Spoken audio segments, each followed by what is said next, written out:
Hello, everyone, and welcome to the 1 Minute Business Challenge, where business leaders and creatives come to discuss what's exciting about what they're doing and tell us a little bit about their core passion. Today, we have a special guest in Mountain View, California, Peter Katz. Peter is the CEO of the Mountain View Chamber of Commerce. Peter, thank you so much for being on our post today. Thank you, Alex. Pleasure to be here. All right, Peter. Now, as you know, you have 1 minute to tell us what's exciting about what you're doing there at the chamber, and then we'll ask a couple of questions afterwards. All right, one, two, ready, begin. Well, now the pressure's on. Well, thank you, Alex. If I look at my passion is building public-private partnerships that close the opportunity gap and help our community at large prosper. The Mountain View Chamber of Commerce, where I work, is where all aspects of the city come together: businesses, nonprofits, education, city government, to make Mountain View the best place to live, work, and play. And we're rather unique in that we're headquarters to some of the most recognized international corporations in the world, like Google and LinkedIn and Symantec and Intuit. But we're also home to hundreds of family owned businesses and entrepreneurs. And so this affords the rare and rewarding opportunity to merge social good with substantial business practices. I have a couple of questions. First question is, how did you end up at the chamber? Now, you and I have actually known each other for quite a few years. How did you end up at the chamber? It's funny because I've spent about half my career in the tech world and then the other half in the nonprofit world.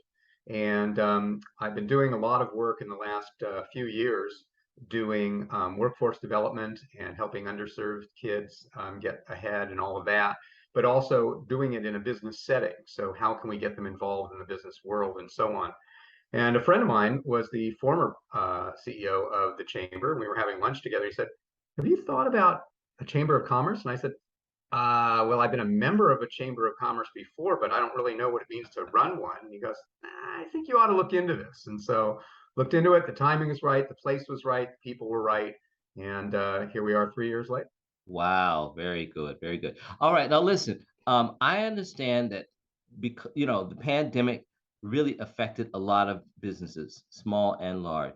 Can you tell me what you've been doing specifically to support small businesses, and also tell me about the mixture of the large companies like Google and small businesses and how this all works together to support the business community there? Sure. So, the pandemic just hit everybody hard and in different ways. And so, the large companies had to wrestle with the fact that, they couldn't allow their people to come into work. And Mm. that, of course, has a trickle down effect because then the restaurants, even when they were open, the foot traffic through them had dropped dramatically. And it was funny because, at least in Mountain View, everybody kind of recognized we're in this together. So whether it was the large companies, the small businesses, the city, we all kind of looked at what are some of the things we can do to help our businesses. And what we found were a couple of different trends. One was that the large corporations really did want to help. They recognized that, healthy trees cannot grow in unhealthy soil. So you have to help everyone around you as well as help your own employees.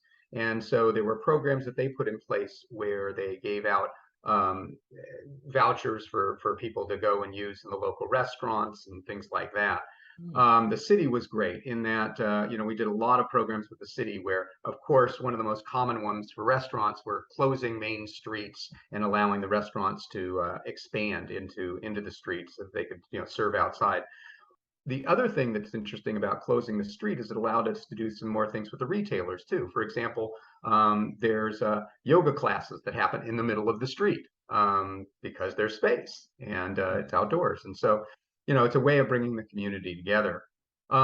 Make no mistake, we're still hurting, as are so many of our communities. And so we're still looking at grant programs and so on. And the city actually is one of the first in the area to offer a city-based grant program to a lot of our small businesses. You have a big event coming up. Can you tell us about that? This is the Mountain View Wine and Art Festival. Is that correct? That is correct. The Mountain View Art and Wine Festival is in its 50th year. It's our 50th anniversary. And in fact, actually last year would have been our 50th, but there was that little pandemic thing going along.